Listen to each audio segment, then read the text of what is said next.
Coming up on the Hilton Head News, Maestro John Morris Russell talks about the music being made by the Hilton Head Symphony Orchestra. Also, we'll get the latest on the business of Hilton Head Island from Town Manager Steve Riley. Stand by, the Hilton Head News is next.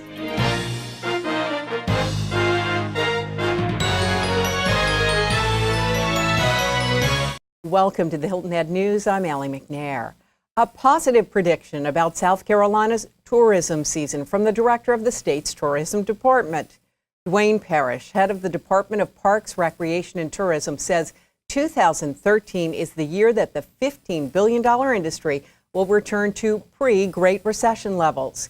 He spoke to hospitality leaders from across the state Monday at the Governor's Conference on Tourism and Travel in Columbia.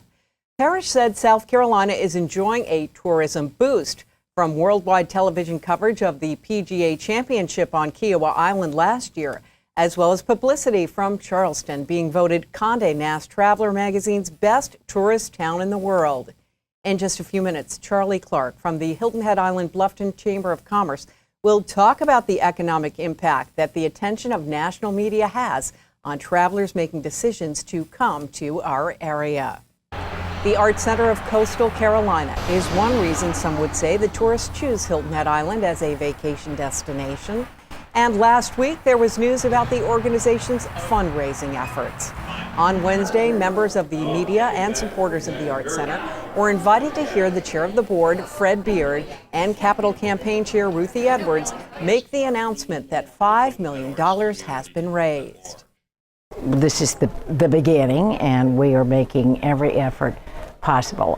We are not out of the woods yet, but we're getting there, and we have a huge effort behind getting there, and this was the first, it was the big step. More than $2 million of the $5 million are in the form of pledges and bequests, which means the money is not in hand, but will come only when donors' wills are executed. The second and final phase of the Arts Center fundraising campaign will seek to raise an additional $1 million from people who may make smaller donations. Well, all area nonprofits were invited to learn about the Heritage Classic Foundation's new program to help them raise funds. On Friday, the organization held a workshop to outline its Champions for Charity program. For each $1,000 donation given to the Heritage Foundation for a nonprofit, the foundation will add another $200. That 20% add-on is good for up to $5,000 per donor. Well, we had an exciting day. We're rolling out a new program that will really enhance the amount of money we're able to give to the community. So people were excited. They were here today. We had about 75 folks here representing the various community organizations that benefit from the heritage. And it's just another way that we're trying to ramp up and really focus on charitable giving. We're doing more of a focus for a year-round program and not just around the tournament weeks. One of the many nonprofits learning about Champions for Charity was Volunteers in Medicine, which was busy this weekend hosting its Lowcountry Soup Challenge at the Westin on Sunday. Close to 1,000 people got a chance to sample area restaurants' signature soups and vote for the ones they thought were the tastiest. The proceeds from the event will help fund Volunteers in Medicine's nonprofit free health clinic. This is one of our biggest fundraisers of the year, so we really appreciate the community coming out and supporting us for this event. A panel of judges had the task of choosing winners for superior soup, and one of those judges, Hilton Head Son's Lynne Hummell, who also appears here on the Hilton Head News. We'll ask her later what it was like to sample all that soup. The first place award went to Hugo's for its Hilton Head Island crab and asparagus cappuccino with hazelnut broth soup. The People's Choice Award also went to Hugo's. Well, people may be tired of winter weather in some parts of the country, but the unusual sight of snow was the main attraction at Shelter Cove on Saturday. The Snow Day event was hosted by the Island Rec Association and the New River Auto Mall. Proceeds from the event will benefit the Recreation Association's Scholarship Fund. Now here's a look at other news from around the region. More than 60 South Carolina Army National Guard soldiers are beginning a one-year deployment to Afghanistan. Officials say members of the 238th Aviation General Support Aviation Battalion gathered for a ceremony on Saturday at McIntyre Joint National Guard Base.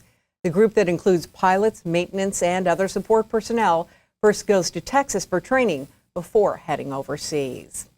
Well, Governor Nikki Haley has scheduled a bipartisan conversation this Wednesday to talk about reforming the state's much disputed method of paying for K through 12 education. The governor will meet with state Senate and House leaders to talk about the way the state allocates money to school districts.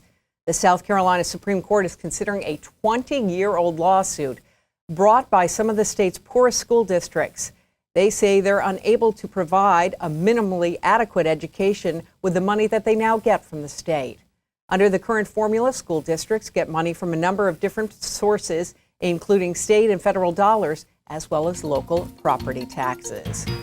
Now, when we come back, we will get the news behind the headlines with Lynne Hummell of the Hilton Head Sun. We'll also talk with Maestro John Morris Russell. Stay right there. The Hilton Head Humane Association is dedicated to providing a safe haven for cats and dogs, caring for 2,500 abandoned, injured, and abused animals in the past year alone. Visit WHHHumane.org to see the current pets in need of forever homes, including this Pet of the Month, plus learn about upcoming adoption events and even donate online. You can also find them on Facebook, plus visit in person from 11 a.m. to 4 p.m. daily. Donate, adopt, volunteer, and make a difference at the Hilton Head Humane Association.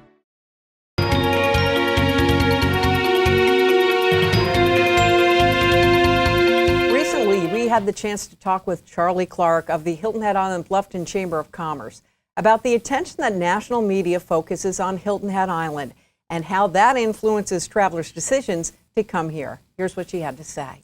Now, most people that live in the Lowcountry don't have the opportunity to really get a grasp on just how often Hilton Head Island and the Lowcountry are mentioned in the national media. We just recently had some great media hits, as we call them, in national media. Golf Digest, as a matter of fact, was listing they do the golf listings. We're always usually on the list for top places to golf in the country. That's almost a given for Hilton Head Island. But they had done a ranking in terms of very different lists of best places to golf with buddies, best places for a family golf trip, best places for a romantic golf trip of all things. And out of the 8 lists, Hilton Head Island made 7 of the 8. Wow, that's fantastic. It's important that we're on that. Another one we just received is something called justlux.com. This receives over 2.1 million visitors each year. You know, it's amazing when you think there's so many resources for travelers to find out where to vacation. And Just Lux is a big, big resource for luxury travel and that upscale travel that we're always trying to attract. So is there any way to translate what that means to our area? Yes, there is. It means, and a big thing it means for us is awareness. It means awareness for our destination. It's a very, very competitive travel outlook out there. When people are deciding where to take their vacation, they have a lot of options. So staying top of mind with potential visitors is really critical. And the more we can be in those national media outlets, the more awareness we build for our destination. Well, do you think that the national coverage by the press or the national press coverage really affects how people make their decisions? You know, it really does. Peter Yesowich, who is one of the leading researchers when it comes to travel and tourism, has noted that editorial coverage such as this that we're getting is one of the top influencers for visitors and travel. We're all still buying magazines and we're all still buying newspapers for the articles, not the ads. So as much as we advertise, and that's an important part of what we do and what other destinations do as well, but a third-party endorsement that comes from editorial coverage of a destination is pretty priceless when it comes to influencing a traveler on where to take their next vacation. Our thanks to Charlie Clark, Vice President of Communications with the Hilton Head Island Bluffton Chamber of Commerce.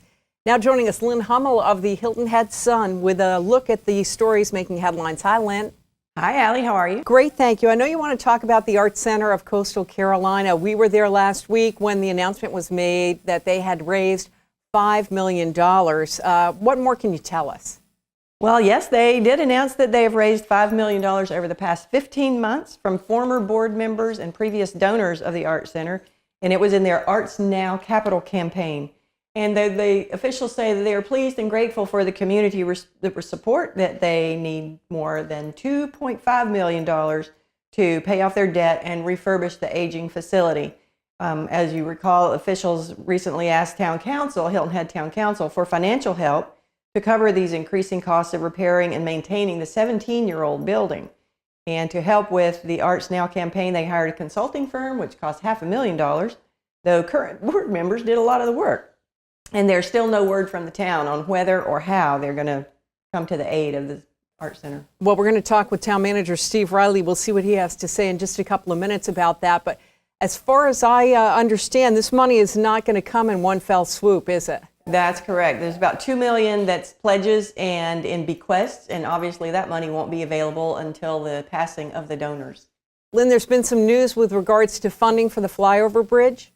That's right. Members of the Public Facilities Committee, which is a part of Town Council, want to give Beaufort County $1 million toward the flyover project, hoping to improve design aesthetics and landscaping for the elevated ramps that are planned to go to the Hilton Head bridges.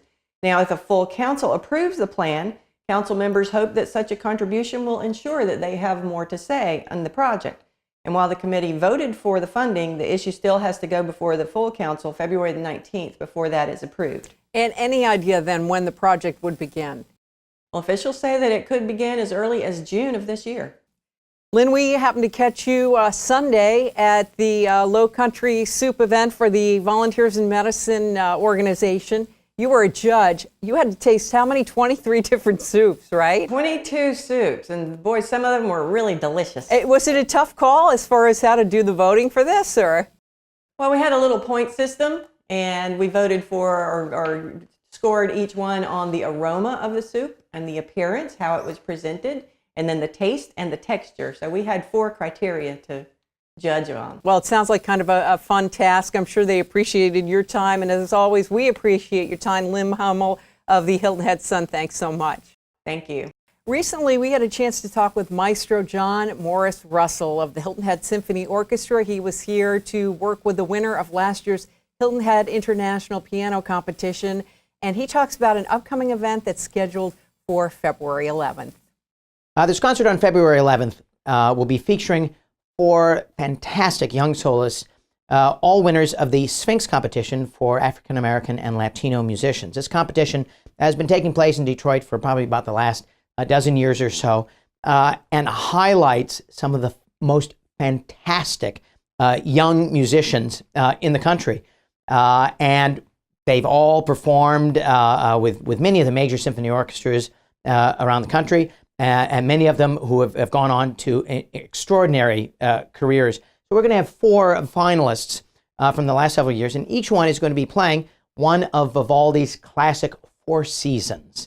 The 4 concertos, each one that tells a story of each of the seasons. There's spring, summer, autumn, and winter. Each is very descriptive, each one virtuosic, and we get to hear each of these 4 young soloists give their spin to the music of Vivaldi. And then, as a special treat at the end of the concert, as after each of them plays their individual concerto, they all gather together to play a special encore of Kumbaya for 4 violins and string orchestra. Now, Kumbaya is an amazing song. It's a Gullah song that goes back hundreds of years, and in Gullah, Kumbaya means "come by here." It's a spiritual song. I'm sure we all love and sang that there in the 1960s. Well, the tradition continues on, and in this concert, this is a brand new arrangement, never been done before. The world premiere, arranged by Timmy Behrens, who also does arrangements for the Cincinnati Pops, and is going to be featuring all of our soloists, and it's in the right key that people can sing along as well. I mean, how much fun is that? Also on the program is a collection of string works by Samuel Coleridge Taylor, a black British composer. They're romantic. It has beautiful string writing, very reminiscent of Tchaikovsky or Elgar for string orchestra and percussion. So in this concert, we celebrate great violin music, great string orchestra music, and also the music of ourselves, of the Gullah traditions that go back so far long ago here on the island. Will you have the musicians going out in the community too? Our 4 Sphinx winners are going to be working in the schools on Monday and Tuesday. So these great young musicians and artists are going to be able to interact and work with some of our kids here on the island to share their great knowledge and passion for music. Again, that concert will be on February 11th. Coming up next, we'll talk with Town Manager Steve Riley, and also we'll find out where to go with Nancy Watts. Stay right there. Beaufort Town Center, the perfect place to live, work, play, and shop. Uniquely located on Boundary Street, Beaufort Town Center is adjacent to city and county government buildings at the entrance of Beaufort's historic district.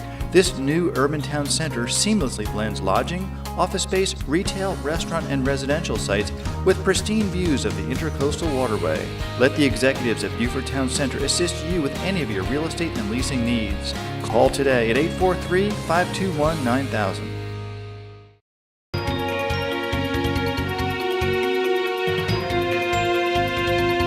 Town Manager for Hilton Head Island, Steve Riley, joins us on the Hilton Head News. Great to have you in, Steve. Thanks, Allie. Good to be back. First of business here would be to clear up some confusion when it comes to the flyover bridges to Hilton Head Island. There has been some information that the town might be in favor of giving money towards the completion of those. Can you clear that up? It's convoluted, but it goes back several years where council made a commitment to help with some of the mainland funding as part of the road referendum on the sales tax referendum. And then some of the projects we specifically pledged money to got federal stimulus money, and our money wasn't needed. And there's been an ongoing conversation with the county about, are we going to take all our money back? Are we going to give them some? Or are we going to redirect it? What council committee did the other day was suggest that in the case of some design money, we pledged $400,000 to help design that Bluffton Parkway to come closer to Hilton Head Island. That work was done. That $400,000 we ought to go ahead and pay as fast as we can. The other projects, what they said was that town council ought to hold on to about $1 million, and after the flyovers are built, we would look at a project to beautify them, probably with mostly landscaping and other improvements in that area, but that we would hold that money for the future. And then there's another chunk of money that's about $1 million that we would hold back for the town as we look at the county this summer declined. We had been acquiring private roads with the anticipation of turning them over to the county for maintenance, and the county this summer declined to take those roads. That puts a burden back on us for maintenance, and we're looking at holding back that $1 million as we sort through what are the long-term implications of maintaining those roads. The Arts Center of Coastal Carolina made the announcement last week with regards to having their capital campaign get commitments of $5 million. Does that in any way influence how the town of Hilton Head Island will move forward with its relationship with the Arts Center, whether they would buy the building, whether they would run it?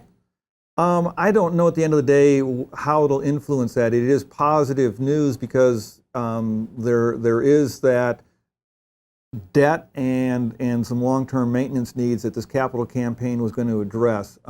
We knew that they had this capital campaign going on. We knew they were close to $5 million, but when all this came to light in the public and discussions, some of their donors, I'm sure, got a little nervous. And so what this announcement means in large measure is that those donors are satisfied and are willing to retain their commitment to the Arts Center, and that is a very positive thing. And council's going to be looking for that community support. And as they move into this public campaign, that's also going to give council some indication of where the community is and how supportive they are, and that probably will influence to some degree council's willingness to be a partner. In the past, Hilton Head Town Council has said no to a boat or fire boat for the fire department on Hilton Head Island. The topic's coming up again.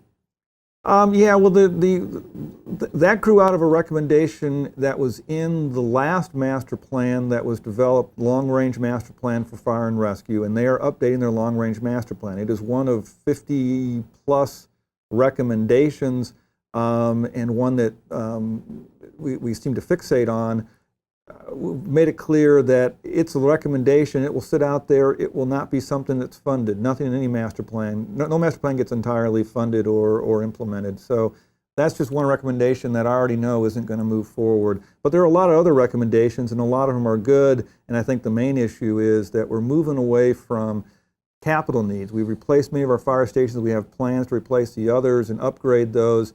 We're moving away from physical improvements to more operational and policy improvements, which are a lot less expensive to implement. But the fire boat is off to the side, nothing to fixate on. So we need to pay attention to those other areas. Yeah.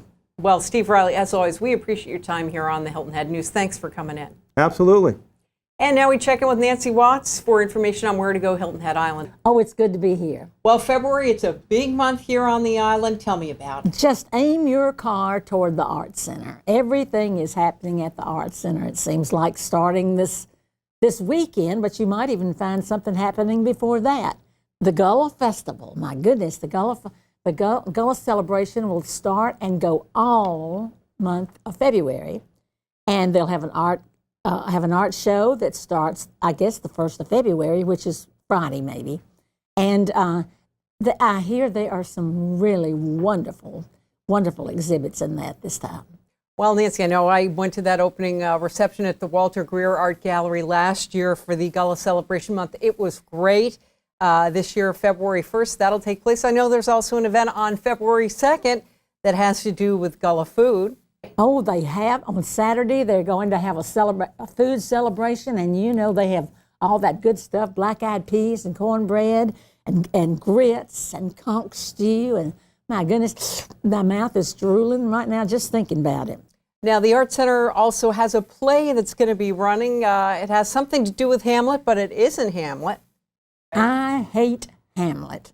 And while you're there for the Gullah Festival, just go ahead and get your tickets for that. I think the show doesn't start until the 5th of February, but it goes all the way through to the 24th, and that will be a real fun show. You'll like that. I know you wanted to talk about the Heritage Library on the William Hilton Parkway. For people that want to trace their family roots, they have a special event planned, right? They do. It's an ancestor. It's learn more about your ancestors. And I guess really in earnest, we really all want to know more about what our family tree was really like, to know why we're the way we are for no other reason. But if you know how to use your computer just a little, you will be right in line and be able to further check out your own family tree. Nancy Watts, we want to thank you for joining us on the Hilton Head News, and we want to thank you for watching. We'll see you the next time.